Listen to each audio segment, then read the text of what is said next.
கர்த்தருக்கு பிரியமானவர்களே, பரமபிதாவானவர் அருளி செய்த 10 கட்டளைகளையும் அதன் விளக்கத்தையும் பரமபிதாவின் கிருபையால் உங்கள் இதயவாசலுக்கு மிக பணிவன்புடன் அனுப்புகிறேன். உயர்வான பரமபிதா கிருபையாலே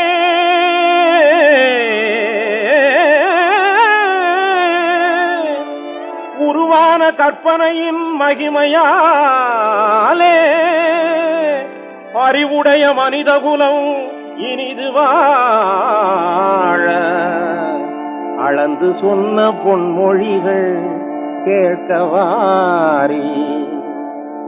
பாவிகளுக்காக பாடுபட்ட பரமபிதாவின் கட்டளை 10 பெரும் பரந்த உலகத்தை சிறப்புடன் வாழ வைத்திடும் ஞான முத்து, பேசும் மனித வாழ்க்கையின் சொத்து. முதற்கட்டளை, என்னையன்றி உனக்கு வேறு தேவர்களை உண்டாக்க வேண்டாம். பல வழி செல்லும் மனிதரை ஒரு நிலைப்படுத்தவே நல் வழி சொன்னார். மனித இன வழி ஒன்றே, இறைவன் ஒன்றே என்றவர் மார்க்கம் சொன்னார் என்று மார்க்கம் சொன்னார். இரண்டாம் கட்டளை, மேலே வானத்திலேயும் கீழே பூமியிலேயும் பூமியின் கீழ் தண்ணீரிலேயும் உண்டாயிருக்கிற அவைகளுக்கொப்பான ஒரு சுரூபத்தையானாலும் யாதொரு விக்கிரகத்தையானாலும் நீ உனக்கு உண்டாக்க வேண்டாம். நீ அவைகளை நமஸ்கரிக்கவும் சேவிக்கவும் வேண்டாம். வெளுத்ததெல்லாம் பசும் பாலனை எண்ணும் பழக்கத்தில் மூழ்கி விடாதே. கையில் விளக்கிருந்தும் கிணற்றில் விழுந்தவன் கதை போல் ஆழ்ந்திட நீ துணியாதே என்று மார்க்கம் சொன்னார். மூன்றாம் கட்டளை, உன் தேவனாகிய கர்த்தருடைய நாமத்தை வீணிலே வழங்காதிருப்பாயாக.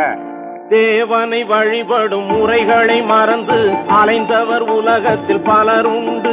இது தெரிந்து நடக்காமல் தேவன் நாமத்தை ஜெபிப்பதினால் என்ன பலன் உண்டு? சிந்தனை செய்திடு இன்று, இதுவே மனிதனின் தொண்டு என்று மார்க்கம் சொன்னார். நான்காம் கட்டளை, ஓய்வு நாளை பரிசுத்தமாய் ஆதரிக்க நினைப்பாயாக. உழைப்புக்கு 6 நாட்களை ஒதுக்கி ஓய்வுகள் மறுநாள் வேளையிலே மனக்களிப்புடன் பரிசுத்த நிலையுடன் தேவனை வழிபடி ஞாயிற்று கிழமையிலே நலம் பெறுவாய் உன் வாழ்க்கையிலே, நலம் பெறுவாய் உன் வாழ்க்கையிலே என்று மார்க்கம் சொன்னார். ஐந்தாவது கட்டளை, உன் தேவனாகிய கர்த்தர் உனக்கு கொடுக்கிற தேசத்திலே உன் நாட்கள் நீடித்திருப்பதற்கு உன் தகப்பனையும் உன் தாயையும் கனம் பண்ணுவாயாக. உண்மையில் அன்னை தந்தையை சொந்த கண் போல் காப்பது அறிவுடைமை, மேலும் அன்பாயிருப்பது ஒரு கடமை என்று அன்பாக கூறும் கர்த்தாவின் வார்த்தையை அறிந்து நடந்தாலே நன்மை தரும் அனுபவ வாழ்க்கையின் உண்மை என்று மார்க்கம் சொன்னார். ஞான மார்க்கம் சொன்னார்.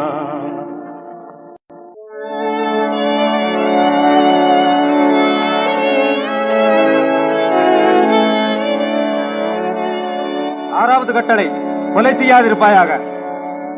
ஆறறிவு உள்ளவர்க்கு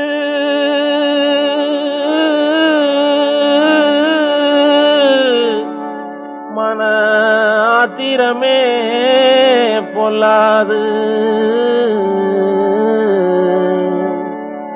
தேவ வாக்கியத்தை படிப்பவர்க்கு தீய கொலை கூடாது.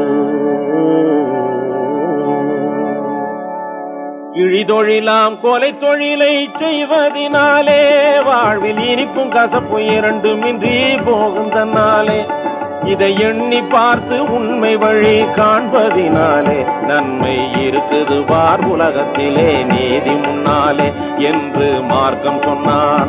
ஞான மார்க்கம் சொன்னார். ஏழாவது கட்டளை, விபச்சாரம் செய்யாதிருப்பாயாக. விபச்சாரம் பெருங்குற்றம் மறக்க கூடாது. கற்பை விலையாகும் பொருளாக நினைக்க கூடாது. தவறான வழியில் ஆண் பெண் நடக்க கூடாது. கால சந்த கடை பொம்மை போல வாழக்கூடாது என்று மார்க்கம் சொன்னார். ஞான மார்க்கம் சொன்னார். எட்டாவது கட்டளை, களவு செய்யாதிருப்பாயாக.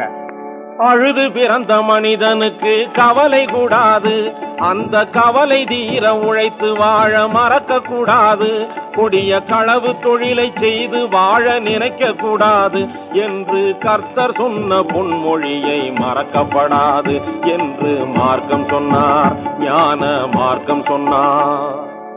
9ஆம் கட்டளை, பிறர்க்கு விரோதமாய் பொய்ச்சாட்சி சொல்லாதிருப்பாயாக. மனசாட்சி ஒரு பக்கம் இருந்திடும் போது அதற்கு மாறாக பொய் சாட்சி சொல்லக்கூடாது. கனி இருக்க காய்க வரும் பழக்கம் கூடாது, பிறர்க்கு கவலையாகும் கோணல் வழியில் நடக்கக்கூடாது என்று மார்க்கம் சொன்னார், ஞான மார்க்கம் சொன்னார்.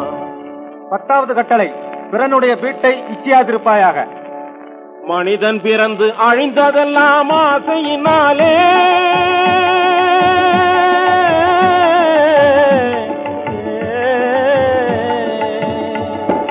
மனிதன் பிறந்து அழிந்ததெல்லாம் ஆசையினாலே, மண்ணாசையினாலே, பெண்ணாசையினாலே, பொன்னாசையினாலே. பேசும் மனிதன் வாழ நீதி கூறும் 10 கட்டளை, இது மாசிலாத பரமபிதா கூறும் கட்டளை. இதுவே 10 கட்டளை, இதுவே 10 கட்டளை.